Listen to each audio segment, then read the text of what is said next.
It's Teves. Now normally Friday is dedicated to my mother, but as you know, on Tuesday I did Vayigash Shmaimir from Mem Vov, and of course the reason I did this was because I wanted to dedicate today to Chamisha B'Teves, to Hey Teves. Tomorrow is Shabbos. Shabbos we don't have Shir. So I figured we'll Farbrengen now about Chamisha B'Teves. The Rebbe was asked many years ago that he should make a tape of a Farbrengen ahead of time so that Hasidim could Farbrengen with the Rebbe on Yutas Kislev in Eretz Yisrael. This is the days before the hookups, when they would send a tape by plane, El Al. And the Rebbe said, if it's not Yutas Kislev, I can't Farbrengen about Yutas Kislev. But on the other hand, everything in Torah has a chonah.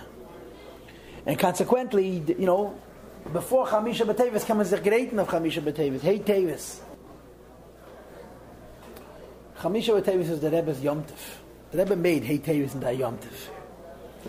You may recall, first of all, this is the 25th anniversary. It's 25th anniversary. Now, 25 years is not exactly Shleimus. 50 years is a Shleimus. In Torah, 50 years is a criteria, is a geder. I think the Rebbe once at Farbrengen that Reb Zalman Duchman says a jubileum darf man feiern. A jubilee you have to celebrate. A jubilee is every 50 years. This is 25 years, a quarter century. But the Rebbe also on occasion talked about 25 years. The Rebbe once even spoke about 75 years. Tafshin Chav Ches was the 75th anniversary of the Friedrich Bar Mitzvah. He made a big deal out of it. So 25 years, a quarter century, it's not the same thing as a Yovel, but it's a milestone. 25 years since Hey Teves, Tavshin Mem Zayin, Chamisha B'Teves, Tavshin Mem Zayin. And of course you remember the story. It was a Tuesday. It was a Tuesday morning, and the judge called the people to inform them of his verdict. The trial had finished almost a virtual year before, almost exactly a year earlier. The trial took place in Kislev and spilled over into Teves. It was exactly a Jewish calendar. A year later, the judge handed down his verdict, and it was a Didan Notzach. He gave everything to Lubavitch, Agudas Chabad. There was no settlement, there was no compromise, there was no halfway. And what happened in 770, as a consequence, was Chodrom. Literally, there was a week. The Rebbe called it Shivas Yemei HaMishter, but Tabracht Yom V'Layla. The Simcha by Chassidim was oiseg geweinlich. It was extraordinary. It was an incredible simcha. Chamisha B'Teves. The story goes that Rabbi Krinsky came into the Rebbe's room in the morning. I don't know what time it was, 9 o'clock. And he told the Rebbe that he has a verdict. And that the verdict was that Agudas Chassidei Chabad won everything else. And the Rebbe thanked him and continued doing what he was doing without any interruption. There was no change in what the Rebbe was busy with. He continued doing what he was busy with. When it came Mincha time, the Rebbe was asked to come downstairs. The Rebbe walked downstairs, and the walls were shaking. People had come from all over. The Simcha was oiseg geweinlich. The Rebbe walked through the Zal. There was somebody already sleeping on a table. He was already Adolei Yoda, and the Rebbe asked if he was 40, and he laughed. And he was over 40, which was a very favorable remez from the Rebbe's perspective. And the Rebbe went to the front of the shul, and with Gedavim Tashturim, they didn't say Tachnun. For some reason, it was a Psashtikal Chosnach, basically the Maisa was. During Chazor Sashas, the Rebbe asked for a Chumash, and the Rebbe indicated that he would speak. The Rebbe saw the reaction of Chassidim, he indicated that he would speak. And the Rebbe turned around and he spoke a Sikha. It was Tuesday, Pashas Vayigash. What is Tuesday, Pashas Vayigash? There's a Lakuta Sichas made from that Sikha also. There's different minhagim about how you divide aliyas in this week's Pasha. And according to our custom, we finish Shlishi with the words Vatachi Ruach Yankev Avim. That Yankev Avi, the spirit of Yankev Avinu came back to life. Says Rashi, Shar Salav Shechina. That the Shechina rested on Yankev Avinu. For 22 years, the Shechina had departed from Yankev Avinu. The reason the Shechina had departed from Yankev Avinu for 22 years was because Eina Shechina Sheida Elam Yitech Simcha. The Shechina only rests when there's joy. And by Yankev Avinu, now there was a Simcha, because he discovered that Rav Oid Yosef Beni Chaya Leptnach. Weißt doch, I'm going to die one misa, not two misas, like Rashi says. So it was a moed in the Kisimche. And the Rebbe said that this is the Indian that when you find out such a Besura Teva, is even Tchiru. Now the hergish that I have, the Rebbe didn't say this explicitly, but my gefil is, if you just think about it, it reveals the Rebbe's matzav ruach, that the Ibn Lebanon, the Sfarim, was like losing Yosef HaTzadik, you understand? And that the Dan Notzach was like getting Yosef HaTzadik back.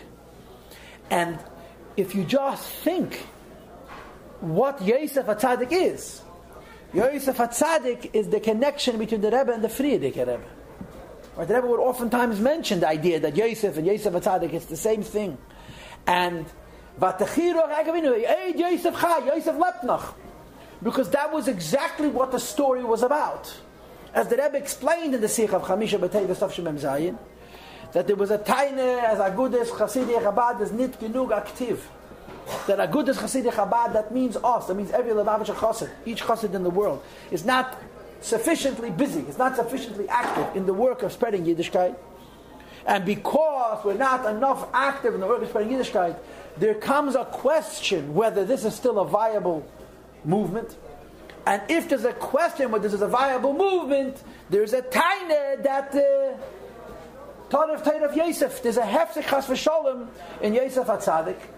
And if there's a hefsek in Yosef HaTzadik, some private person could come along and say that the nechosim of Yosef HaTzadik now belong to me. In other words, that because the Frierdiker Rebbe passed away, and Lubavitch, as far as so-and-so is concerned, is over, so whatever belonged to the Rebbe, in as much as his leadership of the Lubavitch, can be distributed as private property.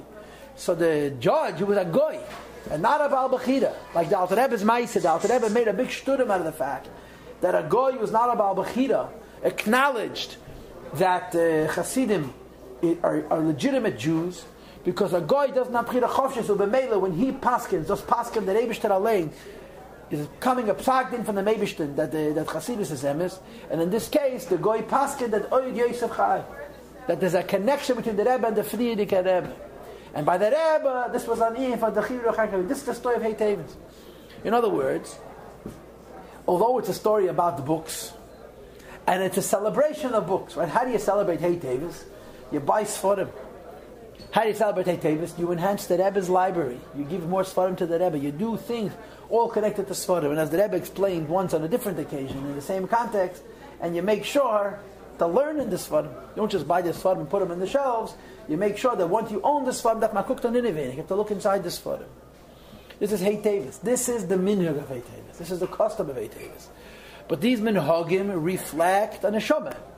They reflect a pnimius. They reflect a inyan ruchni. And the inyan ruchni is clearly not about books. The Rebbe and the Rebbe did not get so upset and get sick and get old because of books. They got sick and they got old was because there was a taina that there was chas v'sholom a hefsek in the inyan of hu b'chayim, the life of the Rebbe, meaning in this case the Frierdiker Rebbe. Why was there a taina against hu b'chayim? Because there was a taina against zare b'chayim. Right? I explained it to some students yesterday. I give a class in Beis Rivka about Teves, Chamisha B'Teves. So I asked the girls a question which I've asked you every year in Teves. I want to ask you a question. The Alter Rebbe went to jail because he was mefasim too much Chasidus. What's wrong? The Alter Rebbe is a good man, and Chasidus is a good thing. Why would anybody have a problem with spreading too much Chasidus? If a person gives tzedakah and decides to give more tzedakah, you're going to punish him. What's the crime? Alter Rebbe is a Rebbe.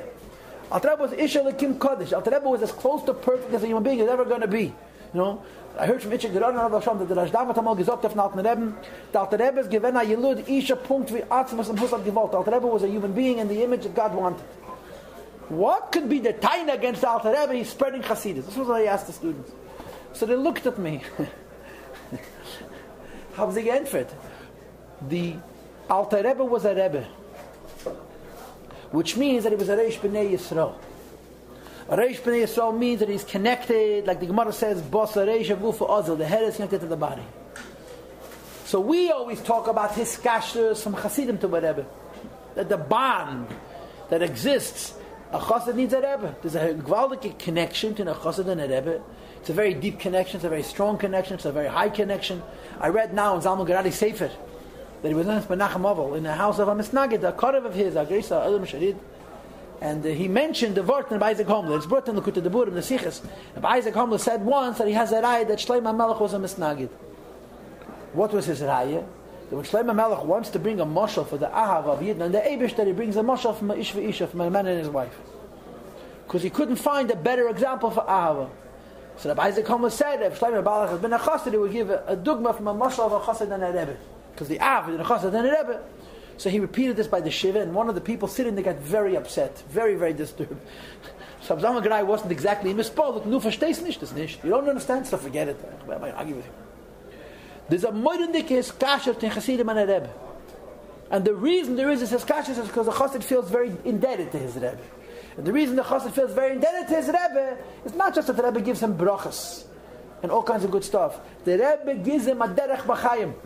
He teaches him how to serve the Eibush, that he gives him a b'derech, a meslula, ha'ela, beiskel. A Rebbe teaches a chassid how to live and how to serve the Eibush in this time. He's the current Meisha Rabeiim. And a real person who has somebody who gives him a derech b'chayim, the sense of hakoras hatev, the sense of gratitude is extraordinary. But what we don't pay enough attention to, that just like there's a hiskasha between Chassidim and a Rebbe, there's a hiskasha between a Rebbe and Chassidim. A Rebbe needs Chassidim. Yidua the Sipur, that the Rebbe Marash was young, and he came into his father, the Tzemach Tzedek. And the Tzemach Tzedek complained. He said, they don't leave me alone, the Chassidim. They come to me by day, they come to me by night, they come to me Shabbat, they come to me Yom Tov, they come to me Rosh Hashanah, Yom Kippur. A ganze Tag of Ma'aseh mit Menschen. I'm constantly surrounded by people who all want a piece of me, my time, love me, leave me alone, I want to learn Torah. So the Rebbe Marash walked over to the Shafas. The Tzemach Tzedek had a huge library. And the Rebbe describes so many open Shafas and so many closed Shafas. Azeful Shafas from gebundenes for him. Azeful Shafas nicht gebundenes for him. This is a language which today you don't even know about. In those days, you bought a sefer, it was not bound. It was wrapped in a rubber band. And you had to pay a binder to bind it. But Tzemach Tzedek given a shtub gebundenes for him, bound for him, and then you had unbound for him.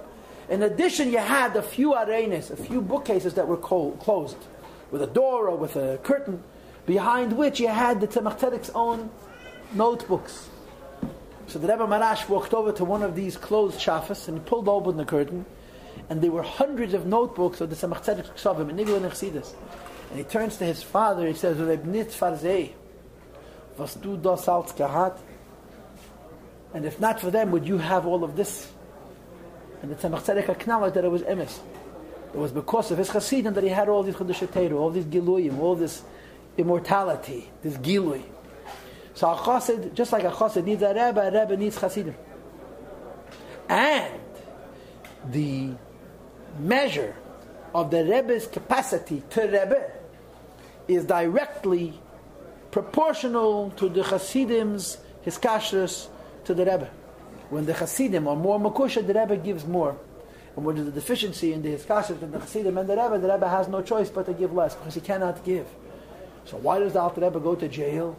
Because he's giving too much relative to the hiskashrus that the Chassidim have to him. The kitrug l'mayla is, listen to me, you're talking about tzaddik, and you're a kodesh, and you're gone. But these giluyim that you're revealing in this world are not a reflection of you. Because for you alone, they don't need to be revealed. You keep them secret. These giluyim that you are revealing has been negated to the Talmidim, to the Chassidim, to the Mukusharim, to the people to whom you are bound. If they don't utilize the giluyim that you give them sufficiently, properly, comprehensively, the taina is to you, how do you waste? How do you take something so precious like the Even Teves V'Keser HaMelech and waste it, expend it inefficiently, and the Alter Rebbe goes to jail? When the Alter Rebbe is released from prison, it's a pod of Shalom Nafshi. In other words, who was truly vindicated? Isaac Holmer had gesagt, Lashem Yeshua. You know that. Isaac Holmer said when Alter Rebbe went out of jail, who did Eibush do a favor to? Yeah? He says the Alter Rebbe was in jail, he was in the Maimed Matzav of Gan Eden. So who did the Eibush help when he took the Alter Rebbe out of prison? He helped himself, Lashem Yeshua. Because who gains from the Alter Rebbe being a Rebbe? The Eibush gains. So Lashem Yeshua. But the truth of the matter is that the Pada B'Sholem Nafshi is that of the Hasidim. The Alter Rebbe's life is in Sakona because of the question about the Chasidim's iskashas to the Rebbe. And the Pada B'Sholem is saying that, the Hasidim are worthy of these Giluyim. And that's also what the Dan Natzach means. The Kitrug about the Sforim is a reflection of what? That the Rebbe is giving and giving and giving and giving. And so what was the Rebbe's response? How did the Rebbe deal with the Kitrug? If you could recall, Chanukah time, Tavshim Evav, again, I wasn't in New York, but the Rebbe's reaction during the weeks of the trial, the Rebbe wanted more and more pulas. I was not in New York, every single city in California should have a meneda. Every single city in the state of California. We went to Fardorf in a place that there wasn't a Jew in town, we lit a meneda, moved to the next town, lit nacham meneda. This was the mitzvah. The Rebbe wanted to add more light, machen lichtig. Machen lichtig. Machen lichtig. And the reason the Rebbe wanted more light was the taina is, in the Rebbe's words, Agudas Chasidi Chabad, which means every Lubavitcher Chassid are not active enough, they're not doing enough. So if Agudas Chasidi Chabad is not doing enough, the identity of Chabad, which is the Rebbe, is brought into question. Or in other words, calls a man that there is Zarei B'Chayim, there is Hu B'Chayim, the Rebbe, the Chassidim live, the Rebbe lives, and if there's a Shaila and Zarei B'Chayim, there becomes a Shaila and Hu B'Chayim. So when you have a Didan Notzach, what does Didan Notzach say? Didan Notzach says that Hayes said Zarei B'Chayim is Hu B'Chayim.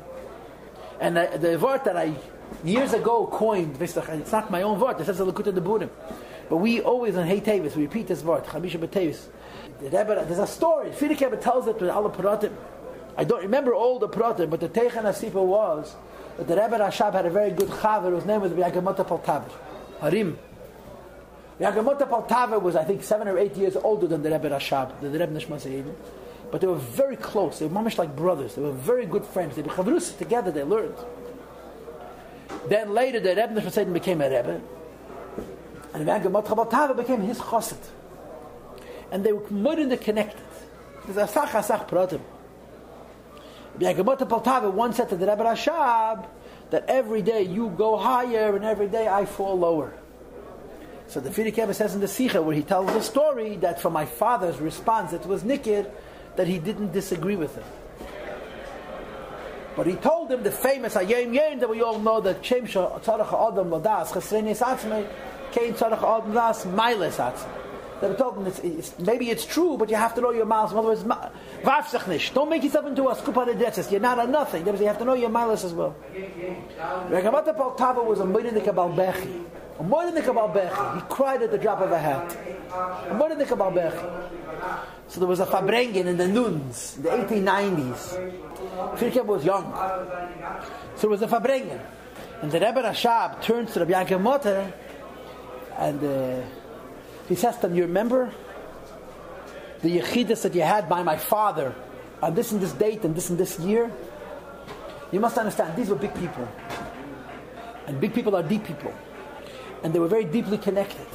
What was the ultimate connection that could be between two people then, on this level, was that they would share in Yana Yechidus. And Rabbi Yagamota had been by the Rebbe Marash in Yechidus, and Rabbi Yagamota had asked the Rebbe Marash a question, and the Rebbe Marash gave him an answer, and the Rebbe Yagamota repeated this to his chaver, the Rebbe Nishmasid. So now it's close to 20 years later, and the Rebbe Rashab turns to his friends and says, remember what you told me about the yechidus that you had by my father and this date and this year? I think Tafresh Lamed Ches. So right away he starts crying. Finished. And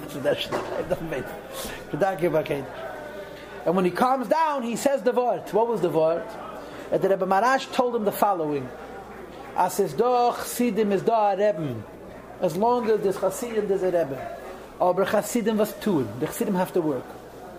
Und as the Chassidim tun nicht, machen sie dem Rebbe ois Rebbe. If the Chassidim fail to work, if the Chassidim don't do what they must, they make the Rebbe stop being a Rebbe. Herzwerter. As the Chassidim tun nicht, machen sie Chassidim ois Rebbe. What does that mean? That means as long as there's a body, there's a head. And when there becomes a deficiency in the body, it separates the head from the guf.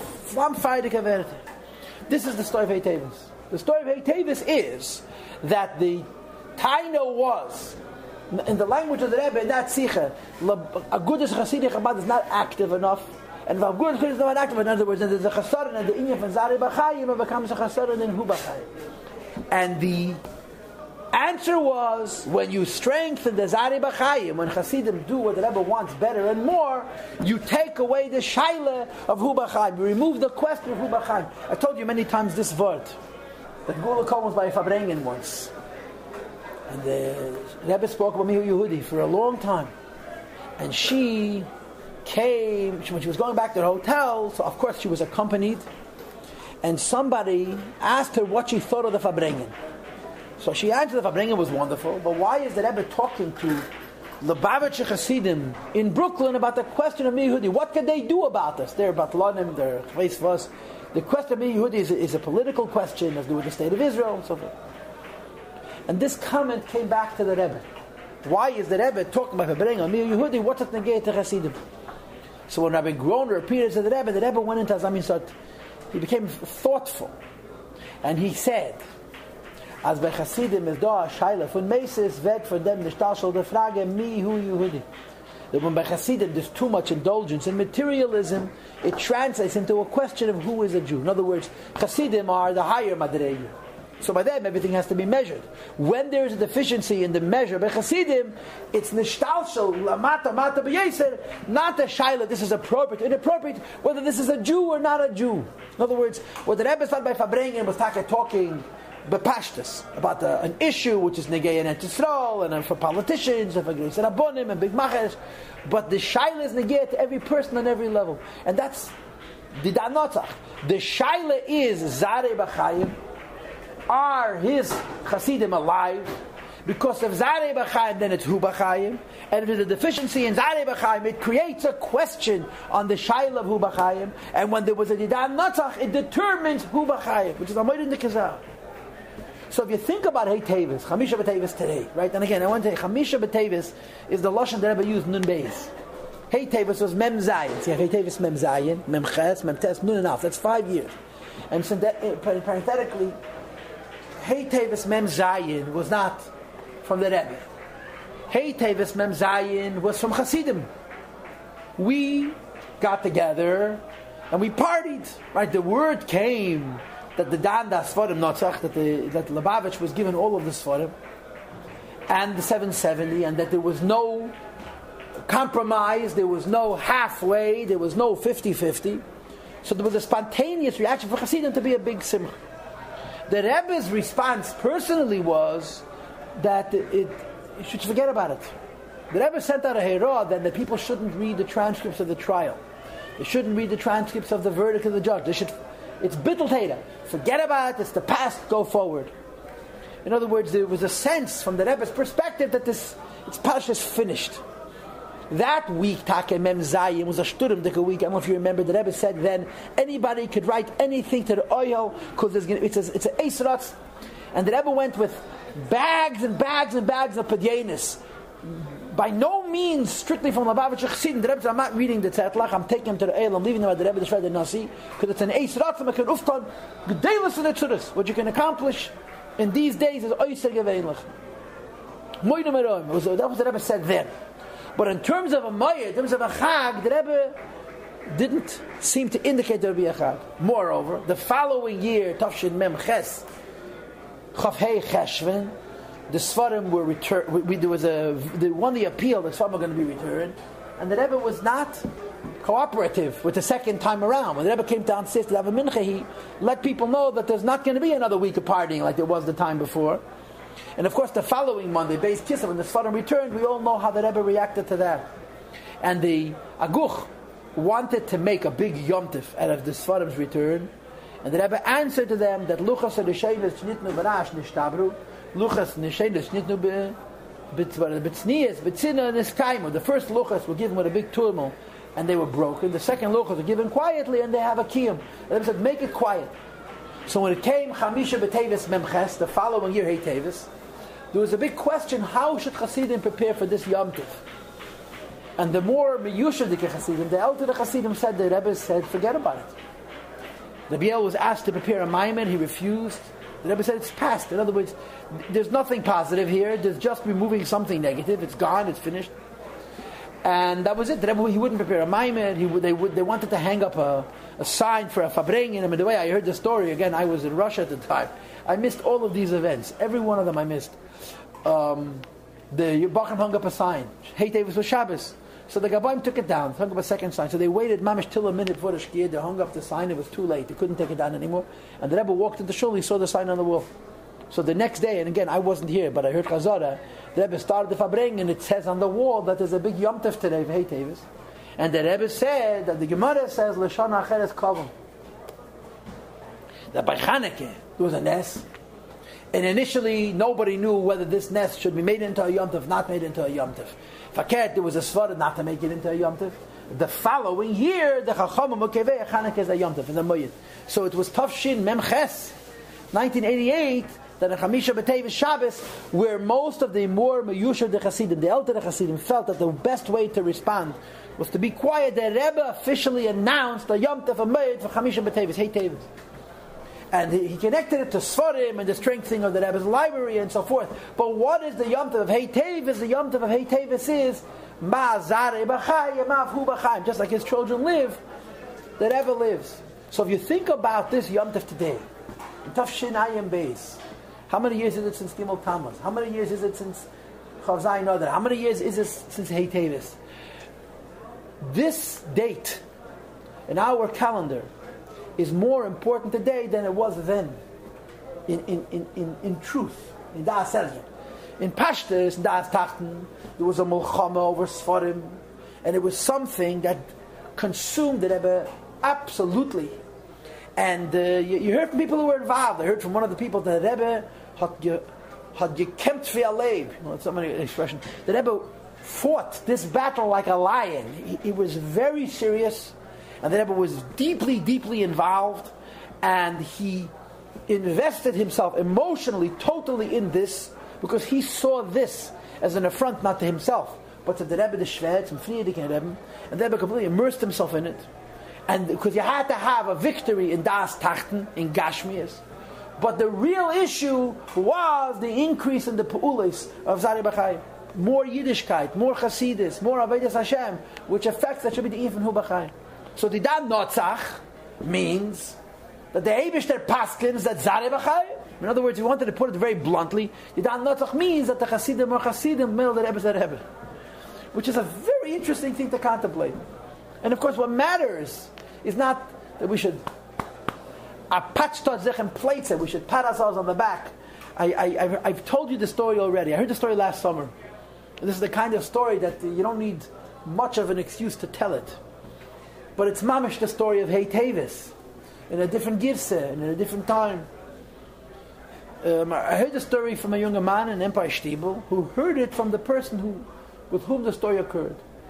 Rabbi Slabetitsky, Shabbos Slabetitsky is the Rebbe Shliach in Antwerp, Belgium. And he is involved for Sheitzak with the Kehillah. There was a bris. And at this bris, amongst the various participants in the bris, there was a Rav, an elder Rav, a Chassidish Rav, not a Lubavitcher Rav, who actually had visited the Rebbe and is quite close to Lubavitch and so forth. And he has warm feelings to Lubavitch. And this was a few years after Gimel Tammuz. And he sees Rabbi Slabetitsky at the bris, and he says to him, I need to talk to you. So when they sit down and talk, he says to him, younger man, I don't know how to tell this to you, but Lubavitch needs to make a Rebbe. If Lubavitch is going to survive, Lubavitch needs to make a Rebbe. And it doesn't really matter who. You have to have a figurehead. Rabbi Groner, Rabbi Elkan, you can find candidates. So now everybody who's a Lubavitcher understands how ridiculous that idea is. But Shapsi says to this Yid, he says, what are you telling it to me? I'm a nobody. He says, well, you'll pass it along to the higher-ups, and you should say it in my name. Naturally, what did Rabbi Slabetitsky do with this information? Nothing at all. A few years passed, and Rabbi visited Antwerp. When he was in Antwerp, there was a Farbrengen, and hundred Chassidische Yid, non-Lubavitchers came to hear him say to Farbrengen, say Chassidus, and so forth. So while he was there, he met this same Rav, and this Rav says, Rabbi, I need to talk to you. And he pulls him aside, and he tells him the same thing. He said, listen, I know how Chassidim operate. I know what Chassidus is. Lubavitch is a Rebbe. So Rabbi tells him, what Rebbe? He tells him, you be the Rebbe. So after the conversation, Rabbi says to Shabsai, he says, you know what we just discussed? He says, yeah, I know exactly what you discussed because he already discussed it with me. And everybody understands what happened from this Ma'aseh. A few years after, I don't know how many years, a few years after, he meets this Rav at a bris again. And he tells him, I need to talk to you. And he tells him, I want you to be my shliach. I want you, the next time you buy the oil, to go to the Rebbe and ask mechila on my behalf. He says, what did you do to the Rebbe? Why do you have to ask mechila? They tell to them, I thought that the Rebbe is the past. Ubemela, I proposed that Hasidim need a new Rebbe. And I see that the Rebbe is more alive now than ever. So I want to ask, you should represent me the next time you go to the Tzion to apologize to the Rebbe because I said that the matzav is kach v'kach. I think that it's not important to pat ourselves on the back. If you want to look for things to criticize, there's much to criticize. But it's also a fact, an undeniable fact, that Lubavitch of today is a big nest. But the nest could be bigger. And the greatening of the nest has everything to do with the Zarei B'chaim. The more we are in the spirit and in actions that reflect the Ratzon of the Eibishter, the more the Hu B'chaim will be. In other words, like somebody once told me, one of the first years after Gimel Tammuz, I remember still in the other room, we had a Farbrengen about Hey Teves. So one of the women says, Hey Teves, the story is not over yet. It's not the Pshat, Didan Notzach is finished. The Didan Notzach continues. Because the question of Zarei B'chaim continues. And because the question of Zarei B'chaim continues, the question of Hu B'chaim continues.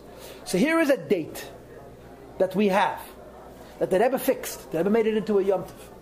He didn't make it to Yom Tov in Mem Zayin, he made it to Yom Tov in Mem Ches, the following year. In addition, 5 years later, Tafshin Nun Beis, in the Farbrengen of Shabbos, the Rebbe didn't call it Hey Teves, the Rebbe called it Chamisha B'Teves, which is really the name that we should use in conjunction with Hey Teves. Should not be Hey Teves, it should be Chamisha B'Teves, because the whole Farbrengen, the Rebbe must have said 12 times, Chamisha B'Teves. It's Chamisha B'Teves, Nun Beis, which is so far the last Chamisha B'Teves, last Farbrengen we had from the Rebbe, we get to this Inyan, was Nun Beis. The Rebbe called it Chamisha B'Teves. And it's a Yom Tov, it's a date that expresses what says in Tanya Be'emes, that the life of a tzaddik was never Gashmias. Life of a tzaddik was always the Mun and Av of a Yid. And if you saw the Rebbe of a Gashmias, what did you see? You know, the Meister of Nachum Chernobyl, one of his Hasidim came to him and says, I want to see a tzaddik nisted. So Nachum Chernobyl says, you're looking at one. So he says to Nachum Chernobyl, Rebbe, you're not a tzaddik nisted, you're a tzaddik benigla. So Nachum Chernobyl says to this chassid, if I am what you see, it's a rachmanas on you, it's a rachmanas on me. If you saw the Rebbe, you saw that he had a connection, you know. The Maril, Tzemach Tzedek's son, was involved with the artist. An artist was commissioned to draw a likeness of the Tzemach Tzedek. And the Maril was talking to this artist, and this artist says to the Maril, I captured your father. He was very happy with the portrait. Like, he did a good job. He was very happy. Says to Maril, I captured your father. So he laughs and he says, my father in one day has 5 faces, and you captured my father. My father in one day has 5 faces. We know that Rebbe is garnished. Now for them we have a shaykhs. But the ultimate shaykhs is in Maise. The more there's the inyan of Zarei B'chaim, the more there's the inyan of Hu B'chaim. So that's why Hey Teves is such an important date. It's such a positive day, such a freiliche day. But it really is a ruchni day. B'chal Chasidus is Pnimiyas Hatena. So this is Neshama. And Neshama is ruchnius. Neshama is, you know, it's pure, it's pristine, it's beautiful, it's perfect, but it's above. And the purpose of Hasidus is to take what is pristine and perfect and beautiful and bring it down. And the bringing it down has to do with the Hu B'chaim, with the Zarei B'chaim, with us. And this is the spirit, this is the neshama, this is the pnimius, this is the inyan of Chamisha B'Teves. If we want to understand what we're celebrating it, and therefore to understand how we should celebrate it, so again, the minhagim of Hey Teves are about Sfarim. You have to buy books, you have to strengthen libraries, and especially to strengthen the Rebbe's library. I mean, how are you going to strengthen the Rebbe's library? I don't know. I guess by sending them a check, because whatever sefer you could buy for them, they probably already possess. And you have to remember what happened. One of the effects of this whole story was that the Frierdiker Rebbe's and the Rebbe's libraries were finally joined. Frierdiker Rebbe's library, which sat in the basement of 770, and for Yochel the Rebbe had no access to it, was now joined with the Frierdiker Rebbe's, with the Rebbe's library, and together they constitute one of the most prominent libraries of Judaic in the world. It's probably not the biggest library or the best library, but it's a substantial library. Adol Achitnik, who just recently passed away, told me once I asked him, he says, does Rebbe's library have an outstanding characteristic that makes it better than others? He says, in Sfarim of Kabbalah. In Sfarim of Kabbalah, there's almost no equal. So he mentioned the Psnacha library in Yisrael, where they also joined two libraries together. He said, but in Sifrei Kabbalah, this is Mamish Yochid B'minei. It's Oisei Gevein. Very, very, very special. Very, very extraordinary. Very, very, very special. So that's the guf of Teves. The guf, the minhagim, the custom, what you do b'poel. What's the neshama of Chamisha B'Teves? The neshama of Chamisha B'Teves is this his bonanus. That the Rebbe lives. The Rebbe lives because Hasidim live. And the more we are Hasidim, the more the Rebbe lives in us. It's a responsibility and it's a gewaldige simcha at the same time. The Godesh, this is what the idea of Tzaddik, when Rebbe the Baal Shem Tov, when he founded the Hasidic movement, one of the things which sat at the center, at the heart, at the essence of Chassidus was the idea of Emunas Tzaddikim. Like it says in the Hayom Yom that before Chassidus there was an Elendkeit, there was a loneliness in the world. The Rosh Yeshiva, they're gone, the Rosh Mesifta is given allein. The Rosh Yeshiva, the Rosh Mesifta, they're gone, the Rabbi was by himself. The Amcho were by themselves, and there was no connection. Chassidus created a connection between a Rebbe, a Nasi B'Yisrael, and a Poshet Yid, where the Chassid has a real connection to his Rebbe, and as ironic and as strange as this may sound, can really give something to his Rebbe. Can bring a Nachas Ruach to his Rebbe. This is the whole Chiddush of Chassidus. And Hey Teves, the Didan Notzach, is the Yom Tov that celebrates this year. And of course, the ultimate Didan Notzach is that from Beis Rabbeinu Shebebavel should be Samoch LeBeis HaMikdash and Yerushalayim take from a Yad Mamish. So we should have a good Shabbos, we should have a successful Yom Tov, and we should be Tachsim Chav Tov Levav. They confiscated Alter Rebbe's library. So the most striking thing about the Alter Rebbe's library is how big it was. The Alter Rebbe did not own a Shas. He didn't have a Shas. He didn't have a Shas. He had a handful of Sfarim, maybe 40 or 50 Sfarim. And they were the interesting collection.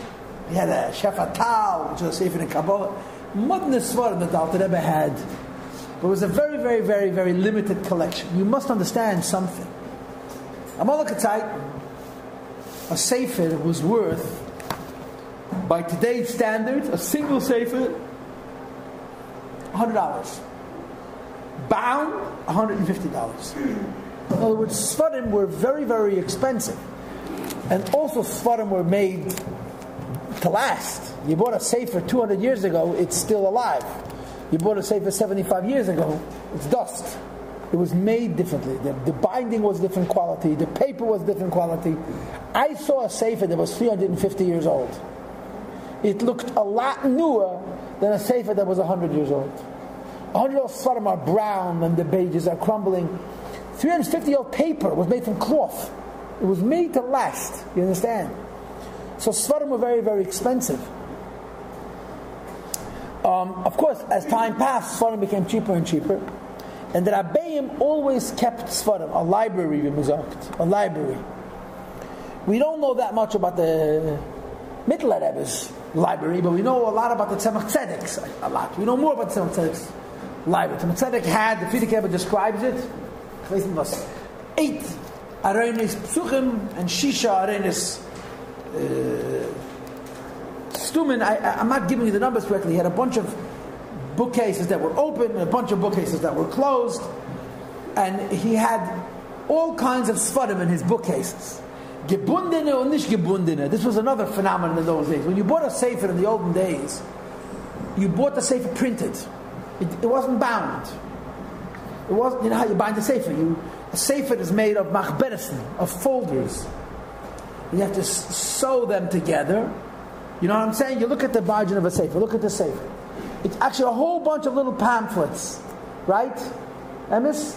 You have to sew them together and you glue them and you put a cover on it. It was a whole geschäft, a whole business, bookbinders. Bookbinders were a separate parnasa because people used to buy Sfarim and just keep them wrapped in paper or in a rubber band or in a string because they couldn't afford to bind it. If you really wanted to invest, you not only bought a Sefer, but gebunden a Sefer. You bound a Sefer. When the Mittler Rebbe printed his Chassidus, he dafka didn't bind it. because the Middle Hasidim were very, very poor.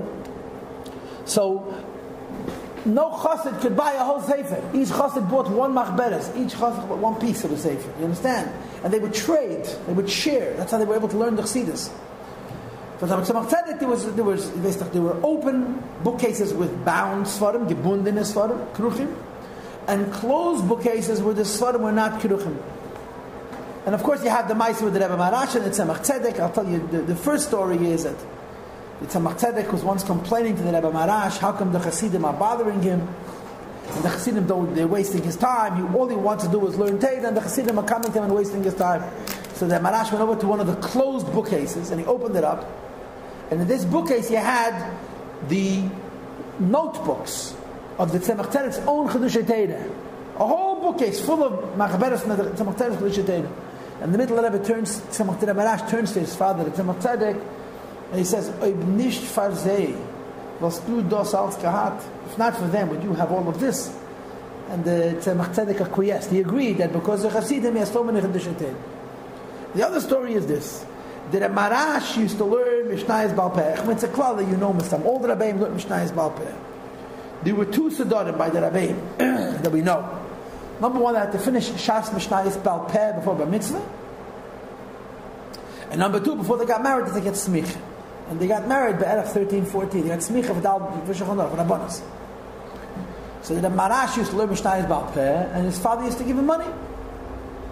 It's the dua that the Dveir Aleya, the Marash's daughter Dveir Aleya, wanted to learn Mishnayos Baal Peh, and the Marash told her, but you're going to get paid less.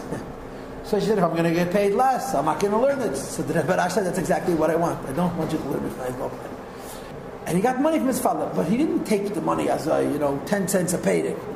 He kept an account by his father, and when he wanted, he would take 2 or 3 ruble. And B'derech Kol, the Rebbe Marash wanted to save money, he wanted to buy Sfarim. The Rebbe Marash obsessed over Sfarim. So one day the Rebbe Marash came to the Tzemach Tzedek. He says to the Tzemach Tzedek, I would like to borrow, I want to have money. You owe me money. The Meiches Sfarim is in Lubavitch. The person who sells Sfarim is in Lubavitch, and I want to buy Sfarim. So the Tzemach Tzedek says to the Rebbe Marash, why do you want to buy Sfarim? Did you learn all the Sfarim you have already? So the Rebbe Marash was sharp as a razor. Says to his father, and did you learn all the Sfarim you have already? And I saw that the Meiches Sfarim came to the house, and he delivered so many Sfarim gebundene, kruchim, and so many Sfarim nish gebundene, not kruchim. And you had the stoller, the carpenter come make another bookcase, because you have more Sfarim. Did you learn all the Sfarim that you have? So the Tzemach Tzedek says, yes. So the Rebbe Marash says, can I test you? He says, yes. So there's 2 places the story. One place he randomly pulled out a sefer. So the Rebbe Marash tells Tzemach Tzedek, this is a sefer Mesilas Yesharim. And the Rebbe Marash opened the sefer, told his father what page, and Tzemach Tzedek started saying Baal Peh from the sefer Mesilas Yesharim, and he explained to him what the sefer is, and so put it back. The Rebbe Marash was a kid. He was testing his father at Tzemach Tzedek. Then he pulled out another sefer, which is a sefer, a diktuk from the Radak, sefer HaMislel, Michlal, I think. He pulled it out, and Tzemach Tzedek started saying Baal Peh from a sefer of diktuk from a Rishon, and he started to explain to him Pshat in the sefer. Bottom line is, Tzemach Tzedek knew Baal Peh every single sefer he had in his library. You understand? Anyway, the Rebbe Marash continued buying Sfarim anyway, and Mustami knew them Baal Peh also. The Rebbe Marash used to say, I don't learn a Hagdama to a sefer unless the Hagdama alone is a sefer. You have different kinds of Hagdamas. Sometimes people have Hagdamas which are stam as a Ksav Yichesen or a Ksav Gaive. He says the Rebbe Marash didn't waste his time with such Hagdamas. But then you have Hagdamas where the Hagdama itself is a sefer, a these Sfarim for the Rebbe Marash Leinen. So Tzemach Tzedek had a Gewalt mit Sfarim. Now, Tzemach Tzedek was nostalgic. There was a big machlekes what should happen with the Tzemach Tzedek's Yerusha. And I want you to know that this was one of Berke's biggest rayas. Barry's raya that the Sfarim are private was if the Sfarim belonged to the Rebbe, they should have all stayed in Lubavitch. After the Tzemach Tzedek passed away, his children divided up the Sfarim. Now the story goes like this. The Tzemach Tzedek left the Tzavor, and he wrote in the Tzavor that he wants that the Ksovim, the Kisvayat Kedesh, should stay in Lubavitch. I don't know if you guys know the history. When Tzemach Tzedek passed away, Lubavitch became 4 groups. Because 4 the Tzemach Tzedek's 7 sons became Rebbes, Chabad Rebbes. the Maharil, Rabbi Leib, the Maharin, Rabbi Solneach, who was the Frierdiker Rebbe's grandfather-in-law. Frierdiker Rebbe's Rebbe in Hamadina was his granddaughter. The Marshaz, Rabbi Chaim Shneur Zalman, and then the youngest, Rabbi Marash, became Rebbe's. The plan, the way the Tzemach Tzedek did not have an issue that each one of them should be their own Metzias. But he wanted that they should stay in Lubavitch. Tzemach Tzedek wanted, even if more than one of the brothers will have a shtickle or a bistave, it should be in Lubavitch. And they stayed. The Maharin stayed for a year or two. The reason they moved away from Lubavitch was there was so much machlokes. And there was so much chutzpah that one by one they left Lubavitch because they didn't want to be a part of all this politics, machlokes. They were k'peidus and counter-k'peidus. Chassidim were dying from the k'peidus, from the Tzemach Tzedek's children. And one by one they left Lubavitch. When the Maharil left Sivan, Tafresh Chavov, the Marash stood by the window and he watched the Maharil leaving Lubavitch. His son, the Shnei Zalman Kapastel, was taking him away from Lubavitch. And the Marash cried and he said, "Men feared my brother of a kurzen Weg." They're taking my brother on a very, very short trip. The Maharil passed away the following Cheshvan. 6 months after his father, he passed away. Tzemach Tzedek. And the Marash was devastated. There's a nichem available there. For the Marash, the Shnei Zalman Kapastel, we write to him, Veistach, Godel kayom shivreinu, b'meh, Veistach, mi yinachamenu, b'meh nisnacher. He was very tzabruch. Anyway, so when they left Lubavitch, there was a big machlokes about the tzavah, the will, the Yerusha, the Sfarim, the Ksavim. So there was a big dintayda amongst the brothers. Tzemach Tzedek's children having a dintayda. So which kind of rabbonim are going to sit down a dintayda over the Rebbe Tzemach Tzedek's kids? So 3 of the most famous go'onim in Lubavitch sat on this dintayda. The Teves Chesed, Shnei Zalman Fratkin, Zalman the Lubliner Rav, who was a go'on Olam, the Peretz Chain, and the third was Rabbi Yosef Tamarkin. Rabbi Yosef Tamara. What's interesting is that all three of them were loyal to the Reb Marash. They were all the Marash Chassidim. But they sat on the Din Teira, and the brothers fought like lions. The Reb Marash was a hackle 32. The Maharil was close to 60. The others were in their 50s. Reb Chaim Shneur Zalman was the biggest lamb. It's known in the Sichos that the Tzemach Tzedek had a different name for each one of his children. One he called mein Maskel, one he called mein Ovid, one he called mein Goen, one he called mein Lamben. Somebody once asked the Maharil, what about the youngest, the Marash? But Maharil gesagt, Kulu isnuhu bey. He has every mile. So they had this dintayra that Marash showed moidenike goines and nigle, mishugene goines and nigle. Reb Chaim Shneur Zalman, who was Mastama 20 years older than him. Chaim Shneur Zalman was named after the Alter Rebbe. Yeah, the Marash was born 21 years after Alter Rebbe was Nistalik. So Mastama Chaim Shneur Zalman was 20 years older than him. And for the record, Chaim Shneur Zalman was actually the Rebbe Marash Shver. The Rebbe Marash was married twice. His first Rebbetzin passed away right after the Chasana. Who did he marry? He married his niece. His brother, Chaim Shneur Zalman, was a tochter. 3 months after they got married, she was Nistalik. She passed away. And she's buried in the Eil Lubavitch. So Chaim Shneur Zalman turns to the Rebbe Marash, who was his son-in-law, and also his brother.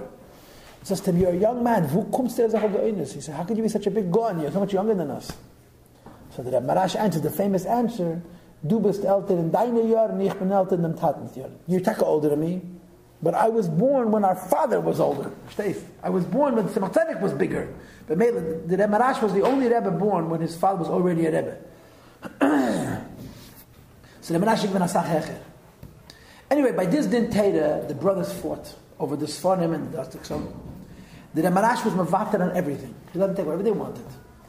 But he was Mesa Nefesh that the Ksavim should stay in Lubavitch. Because that's what Tzemach Tzedek wrote in his Savah, that the Ksavim of Chassidus stay in Lubavitch. So the brothers took that library. The library of Tzemach Tzedek was spread out. But the Ksavim stayed in Lubavitch. Now then the brothers hired Matikim, copyists, to copy. You had my mother from the Alter Rebbe, my mother from the Middle Rebbe, my Tzemach Tzedek. Each one of the brothers, before they left Lubavitch, hired a maitik to copy all of the Ksavim. The original stayed in Lubavitch. And the copies were spread out in Yezhin, in Kopos, to Liadi. And of course, that was a big nest. This split of Lubavitch was in hindsight a big nest, because Hayes that there were many copies of the Ksavim. 100 years later, after all the tzaras and all the tlois, if you didn't have the copy of the Maimon from this, you understand? There was a Yid named Yaman Gordetsky. Yaman Gordetsky was from home at Babreisk. He came to the Babreisk. In Babreisk lived the Bishmer al-Nachum, Bishmer al-Neach. He was the youngest of a couple of his children. He passed away in 1922 Pebez. He had Einiklach living in Eretz Yisrael. And these Einiklach had Bichlach of Chassidus. 20, 30 Bichlach of Chassidus. And the Rabbi Yaman Gordetsky wanted them for the Rebbe. His family, his Einiklach, had no appreciation for these Ksavim. They were not big enough people. But they were theirs. So they made a deal with Rabbi Yaman Gordetsky that Rabbi Yaman Gordetsky will pay to print the Babreisk Chassidus. They'll give the Rebbe the Ksavim. And in the Rebbe's library, there's 20 or 30 volumes of Kisvayah that are called Babreisk. Babreisk, because it is Gyashin from Babreisk. And Azayach from Iberal, that's how the Ksavim all came back to Lubavitch. I mean, today, the only place where you really have a use for Ksavim of Chassidus Chabad is in 770. There's no place else. In Yerushalayim, I know that the big library in Yerushalayim has a lot of Ksavim, but who has value for them? Yeshua Munshine works over there. It's Lubavitch. So sooner or later the Ksavim are trickling back to us because there's nobody else who has a value for them. But the Marash B'Shaite was Mesa Nefesh that the Ksavim should stay in Lubavitch. As a consequence, the Rebbe Marash made a new library. And if I am not wrong, when the Rebbe Marash passed away, he left in his tzavah that certain Sfarim should go to each one of his children. But the Sfarim stayed in Lubavitch. In other words, the Rebbe Marash passed away, the Rebbe Rashab's brothers moved. The Mendel Schneerson moved to Vitebsk. The Razor moved to Vitebsk. They didn't take the Sfarim. The Sfarim stayed in Lubavitch. In other words, the Rebbe Rashab, for the most part, inherited the library of the Rebbe Marash. And again, Barry tried to bring a raya from the fact that the Rebbe Marash left some of the Sfarim for the Razor, that it wasn't the community, it was private. So the Rebbe Rashab continued building the library from his father. Now, when I was your age, a little older than you, maybe 16, the Igros Teves of Friedrich started coming out. Now, you have to understand, Igros Teves started coming out way before this Sfarim story broke. So I was reading these letters naively, innocuously. I didn't know yet how meaningful they would be. And I remember reading letters in the Friedrich Rebbe's Igros about a library in Russia which he was trying to get back. And remember, I was not fully understanding what was going on. It says in these letters that the Rebbe Rashab had a library with 15,000 numbers. 15,000 numeren. But a number doesn't mean a sefer. A number could mean a whole set of Sfarim. A whole Shas is one number. A whole Pachad Yitzchak is one number. A whole Steichemet is one number. So if you have a library with 15,000 numbers, you could be talking about 25,000 Sfarim minimum. You understand? The Rebbe Marash started a library because Tzemach Tzedek's children divided up Tzemach Tzedek's library. The Rebbe Marash built a library. The Rebbe Rashab inherited, then continued building that library. So by the time the Rebbe Rashab passed away, that library could have been 25,000 Sfarim. Derech Hagav, we're talking about Sfarim, I'll tell you very Gishmak. There are two Gishmak. Number one, they have an Hayom Yom printed, based on the Rebbe's Rishimis, the Sdorim of Limud of the Rebbe Rashab. How much the Rebbe Rashab learned every day. 2 blat Gemara a week, Le'iyun. 3 blat Gemara a day, Le'migras. You ever seen that? That Meshach Yeh would learn all the Medrashim, Medrash Rabbi, Chum and Yalkut Shemeni. He had a shir in Yerushalmi, a shir in Poskim. The Rebbe Rashab learned in one day what you and I learn in a year. Okay? But one of the Sdorim that the Rebbe Rashab had, which is printed in the Rishimis, but it's not in Hayom Yom, was that a half an hour a day, he called it Shpatzir in Teves the Sfarim. The Rebbe Rashab had a huge library, had a room called Cheder HaSfarim, a library. And every day for half an hour he would walk into the library and at random pull out a sefer and read. That's Seder Tegahad. Shpatzir in Teves the Sfarim. Now a new sefer came out in the last few months, which is called B'chol Beisi Ne'emanu, which is about Zalman Garari, the Zalman Garari of Shalom, right? In the back of this sefer, they have a little bit about Zalman Garari's brothers and uncles. Zalman Garari's father's name was Reb Nosson. Reb Nosson Garari had 2 brothers, Reb Shmuel Garari and Menachem Mendel Garari. Reb Menachem Mendel Garari was the Rashag's father. The Rashag was the Rebbe's brother-in-law, the Friedrich Rebbe's son-in-law. His name was Shmaryo Reb Menachem Mendel. I remember him getting called Nagabi. He always got Shlishi. He was the oldest. Then there was second brother. The oldest brother was Reb Shmuel. The Shmuel guy was very, very rich. They were all rich, but Shmuel guy was what they call in our culture filthy rich, very, very rich. He passed away Oder Tafresh Pei Aleph. In other words, a little bit less than a year after the Rebbe Rashab passed away. But the Friedrich Rebbe told him a maith, confided in him a story. After the Rebbe Rashab passed away, the Friedrich Rebbe told him the following sipur, that he, the Friedrich Rebbe, once had an argument with the Alter Rebbe. The Friedrich Rebbe revealed to the Shmuel Garai, it's printed in the Sefer, that he had a machlokes with the Alter Rebbe. What was the machlokes? He says, the machlokes was b'cheder hasfarim. This says in the Sipur. The Friedrich Rebbe says, I met the Alter Rebbe in the cheder hasfarim, b'hokit. He was awake. He saw the Alter Rebbe b'hokit in Lubavitch. And the Friedrich Rebbe and the Alter Rebbe had an argument. What was the argument? The Alter Rebbe said that even today a Hasidim could have Ava v'Yireh. And the Friedrich Rebbe said to the Alter Rebbe, how can you demand today from Hasidim Ava v'Yireh if they don't know what they're going to eat? And they don't know what bed they're going to sleep. And they're afraid tomorrow they're going to come taken to jail. And the Alter Rebbe titled, Afa Pikein, Chasidim can have Ava v'Yireh. V'haraya, there are those who already have Ava v'Yireh. So the Friedrich Rebbe says, B'cheder HaSfarim, that's what he calls it, in the room of the Sfarim, I saw the Alter Rebbe b'hokitz, and this was the vikuach that we had. Now what happened to this library? When World War I started, the Rebbe Rashab ran away from Lubavitch. There are two reasons why he ran away from Lubavitch. Number one, he didn't want to be under the Germans, because the Rebbe Rashab hated Wilhelm, the Germans, exactly the same way the Alter Rebbe hated Napoleon. Remember, the Alter Rebbe didn't want to be under Napoleon? He ran away from Liadi. The Rebbe Rashab hated Wilhelm, the Kaiser Wilhelm of Germany, the same way. He ran away from Lubavitch. But there was another reason. Jews were not trusted by any side. The Germans didn't trust them, and the Russians didn't trust them. And I always tell people I don't blame them, because the Jews didn't want to get involved. So what they would do is they would capture Rabeiim as hostages. And they didn't want money for them. They wanted that the Jews should take their side. You understand? When you have a front, and you need spies, and they wanted the Yidden to take. And of course, if a Jew took a side, sooner or later the other side would come back and kill him. So they would capture big Rabbonim and use them as hostages to get the Yidden to help their cause. The Rebbe Rashab knew this. He didn't want to become captured by the Germans or by the Russians. So as the front came east, he ran away from Lubavitch.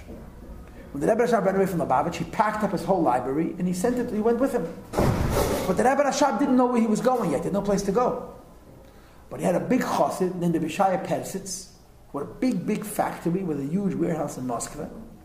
So the Rebbe Rashab sent a letter to Bishaya Persitz, hey, yes, I don't know where I'm going. I'm sending you my library, and as soon as I settle down, you'll send me my library. So the Rebbe Rashab sent his whole library to Moscow, to his chassid Bishaya Persitz. And the Rebbe Rashab was looking for a place. He came to a city called Ural. He tried to settle in Ural. He couldn't get an apartment. Then he moved to Rostov. He found an apartment. But you have to understand, there was a border. In the middle of a war, the front kept on changing. So it happened at one point that the Rebbe Rashab was in one country, and the Sfarim were in another country. In other words, the Rebbe Rashab, let's say, was on the German side, and Moscow was on the Russian side, or vice versa. So for a few years, it was impossible to get the Sfarim because Russia was split.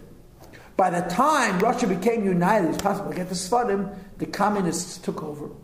And Bishai Persitz had his whole business confiscated, and his whole machzan, his whole warehouse was taken away from him, and the Sfarim was stuck in this warehouse. So now they became a shayla left to the Sfarim. The Russians saw such a collection of books, so they put them in the Lenin Library, a very expensive library, fancy, in Moscow. And the Rebbe Rashab started looking for his library, he never found it. When the Rebbe Rashab passed away, the Friedrich Rebbe began to look for the Sfarim. He couldn't find them either. And after 2 or 3 years, he kept on asking where the Sfarim were, and he couldn't find them. So the Friedrich Rebbe didn't have a library. So finally, the Friedrich Rebbe realizes that he has to get a new library. So there was a Yid named Wiener, Oysa Wiener, and you can read it in English Cage, Friedrich Rebbe, the whole Arichas. A rich Jew named Wiener who had a huge, huge library, and he needed money, and he's prepared to sell it. And in this library, there were all kinds of things. There were Sfarim, Sifrei Kodesh, but there were also Michtavi Eis, there were newspapers, there were calendars, there were all kinds of very interesting things, anything doing with Jews. And the Friedrich Rebbe did a lot of research. He sent shluchim, and he bought the entire Oysa Wiener, the whole Wiener library. The Friedrich Rebbe bought. I don't know how big it was, but it was a substantial library. And it was this library that the Frierdiker Rebbe left Russia with. I'm sure you know the story. When the Frierdiker Rebbe left Russia, the Russian said he could leave Russia, but he has to leave his library behind. And the Frierdiker Rebbe says, if I can't take my library, I'm not leaving Russia.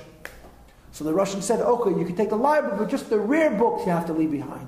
And the Frierdiker Rebbe says, if I have to leave one paper in Russia, I'm not leaving. So they let him take everything. There was an order that came from the president of Russia that all the boxes of Harab Schneerson should be stamped, they shouldn't even be opened. And the Frierdiker Rebbe took his whole library with him. This library went to Riga, Latvia with the Frierdiker Rebbe, and then when the Frierdiker Rebbe moved to Poland, 5-6 years later, that library went with him as well. And during the Latvia and Polish Yara, the Frierdiker Rebbe bought a lot of Sforim. He was Moishe Nefesh to buy Sforim.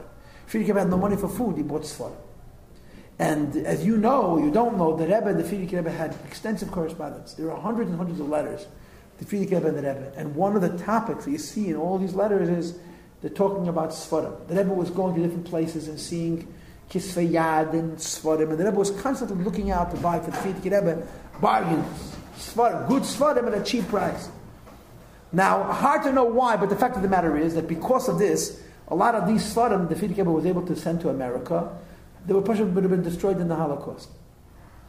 Amongst the major purchases the Frierdiker Rebbe made during the Polish Yadam was he bought the Siddur of the Baal Shem Tov. Baal Shem Tov Siddur was for sale. There's divisions that claim that it was theirs, but it's a whole story. The Frierdiker Rebbe it was somebody was selling the Baal Shem Tov Siddur. The Frierdiker Rebbe paid a lot of money for it. He purchased it, and the Baal Shem Tov Siddur, the Siddur which the Baal Shem Tov davened out of Kipshutei, is in the Rebbe's room. Frierdiker Rebbe's cheder upstairs in 770 Adayim Azeh. When the war started, the Frierdiker Rebbe took 20 huge wooden crates and shipped his Sforim to America. The Sforim came to America, I think, before the Rebbe did. And there's the famous letter that he wrote to Agudas Tzidich Chabad in America that the Sforim that you lent me, I no longer have a place to stay. I don't need the Sforim, so I'm sending them back to you. And the Eibishter, with his very interesting methods, there were 20 big gigantic crates that were sent with Sforim. 19 arrived in New York, one didn't. And the one that didn't was the one with all the ksavim, all the manuscripts. So the Rebbe Rashab's Chassidus, the Frierdiker Rebbe had a chemadon in a suitcase, which when the Frierdiker Rebbe traveled in his wheelchair, you can see pictures. He's being pushed in a wheelchair, and on his lap there's a chemadon, there's a suitcase. That suitcase was the Chassidus of the Rebbe Rashab. He didn't let it out of his sight. He literally held it in his hand. But the ksavim of the Alter Rebbe, the Middle Rebbe, Tzemach Tzedek, the Marash, most of them, a good portion of them, gone. Tragic. So the Rebbe came to New York, and then of course in Elul Tafshin he bought the building of 770, and like Rogamilsky described to you last night, the basement became the library. So these 19 crates, which was originally Oysa Viner, he bought in Pehei, 1925, he bought from this guy Wiener, in Ruslan became the Frierdiker Rebbe's library, which had been very well enhanced in the Latvia Polish Yara. The Rebbe bought a lot of Sforim. Chaim Liebman worked full-time on Sforim, Russia. And of course, after the war, when the Rebbe came to America, he continued buying Sforim. But you had to go find the Ksavim. Where were the Ksavim? But Meshach the years, Sforim merchants are coming into 770, selling Ksavim of Chassidus. So the Lubavitcher Chassidim were very rich, like Zalman Garari, for whom it was the biggest chus in the world to buy the Rebbe Ksav. So a merchant comes to Zalman Garari and says, look, I have a Ksav, a Bichel Chassidus, and maybe even a Ksav Kodesh from the Rabeiim. You can have it for $10,000. So Zalman Garari shells off $10,000. He thinks he's a whole hero. Comes running to the Rebbe, look, I bought you a matana. And the Rebbe opens up the safe and says, look, this is ours. This is Gigamet. It was in the Frierdiker Rebbe's library. So mitzad echa, these people were taking our ksavim and selling them back to us at exorbitant prices. And the Rebbe warned Chassidim not to pay more than market value. He said, you have to understand, there's nobody else in the world who's going to pay for this. You shouldn't pay $10,000 for a bichel. You should pay $500 for a bichel. And the Meichel Sfarim, it's a dirty business. They would take a bichel, tear it in half, and now it's 2 bichlach. So you can sell it twice. Then they would burn the edges, so it looked like it went through a fire, which made it even more valuable. They're burning off all the precious words. You understand? It's very corrupt. And the Rebbe warned Chassidim not to buy from these Meichel Sfarim. But at the same time, everybody wanted to know, where are they getting them from? Where are they getting them from? And slowly but surely, they were able to figure out that the Sfarim were coming from Warsaw, from Warsaw.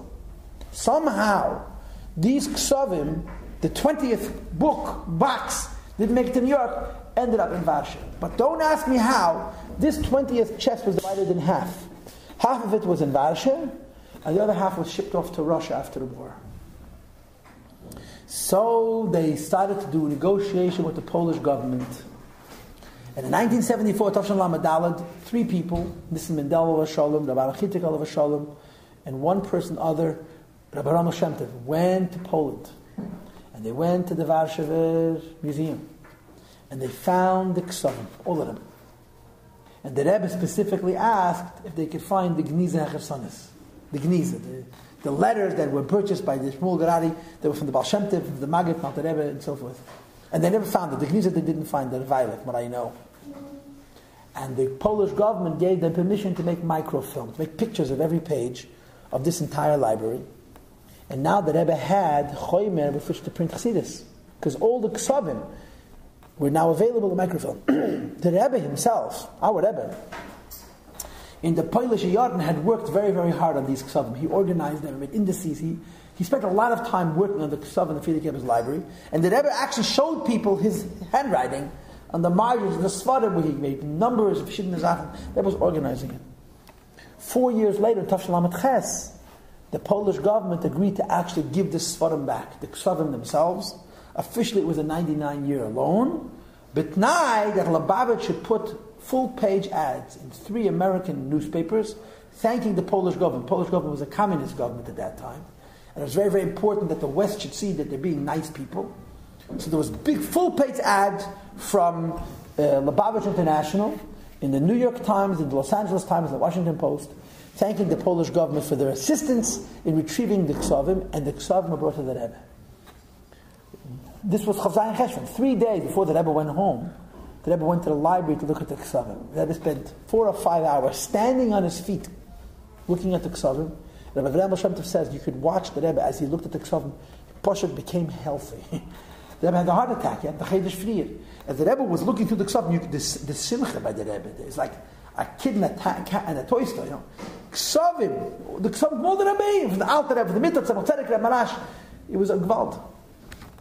But the other half of this box was still not found. In the last 20 years, after Gimel Tammuz and Russia opened up, they found the other half of the box someplace in Russia. And people, Lubavitcher Hasidim, started to, they wouldn't give out the originals, but to make copies. And you have the Meshachisten and the anti-Meshachisten. The Beis Mashiach printed a bunch of stuff. Kfar Chabad printed a bunch of stuff. I believe that at this point the Russian government is not letting us have them because somebody tried to steal something. But a lot of things were printed from this oyser that exists till today in Russia. One of the things that people don't know where it is, the Frierdiker Rebbe himself writes a letter to the Rebbe, where is my Yuman? Where's my diary? He goes, I kept a diary, where is it? In Poland yet, the Frierdiker Rebbe says to the Rebbe, I don't know what happened to my diary. I wrote and I wrote and I wrote and I wrote. Where is all my writings? Where did they disappear to? The Frierdiker Rebbe is complaining he can't find his own diary. So, the Frierdiker Rebbe had a library in the base in the 770. Then because of the machlekes between the Rebbe and the Mishpacha that was there, the Rebbe made his own library. The Rebbe became a Rebbe, he started collecting Sfarim. And you could see in the early Igros Kodesh, especially from North Africa, from Morocco, Sfardische lands, the Rebbe was asking Shluchim to send him Sfarim from the Sfardische lands, because there are Sfarim in the Sfardische lands that you can't get anyplace else. Sfardische Sfarim.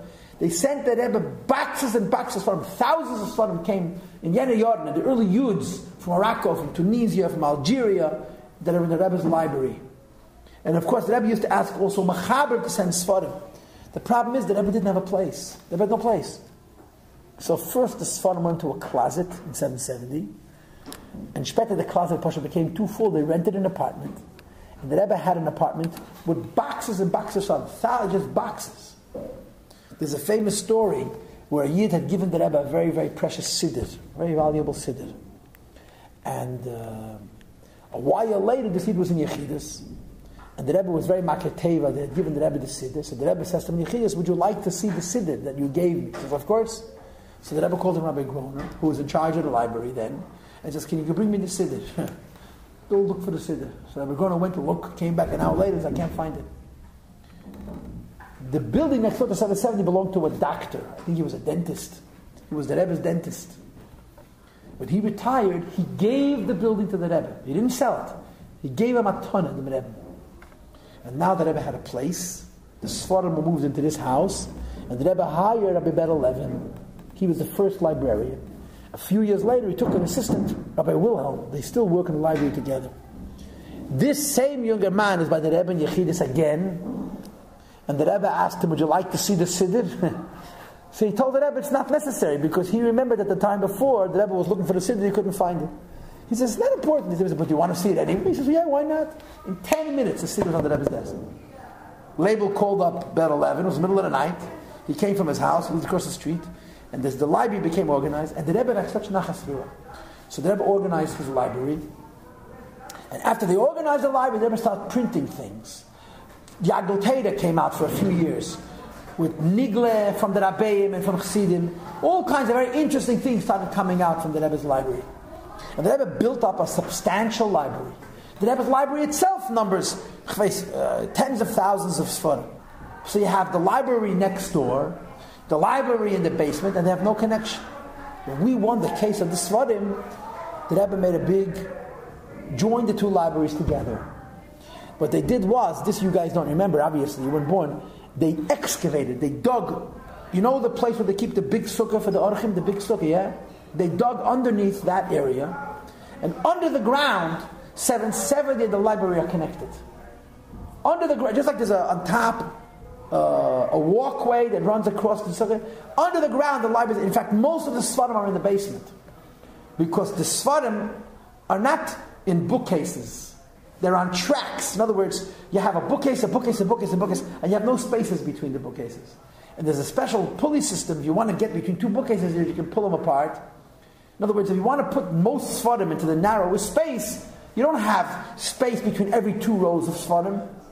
All the Sfarim are packed together. And it weighs tons. It weighs tens of thousands of pounds. But a special mechanism will open it up where you want to open it. You understand? In the basement that connects the Rebbe's 770, the Rebbe's library, most of the Sfarim are in the basement now. Together, this library is several 100,000 Sfarim. It's an incredibly valuable library and a very special library. And this was one of the tetzores of Chamisha Teves, of Teves. So when they worked on the library, they dug under the ground. So they wanted to make a big Chanukah Sabayis, a big Simcha, Chanukah Sabayis, the Rebbe's library, blah, blah, blah. And the Rebbe said no. And the lashon that the Rebbe used was Oyid Chazayin L'Mayid. There will be a time yet to make a Chanukah Sabayis. We're still waiting for that time.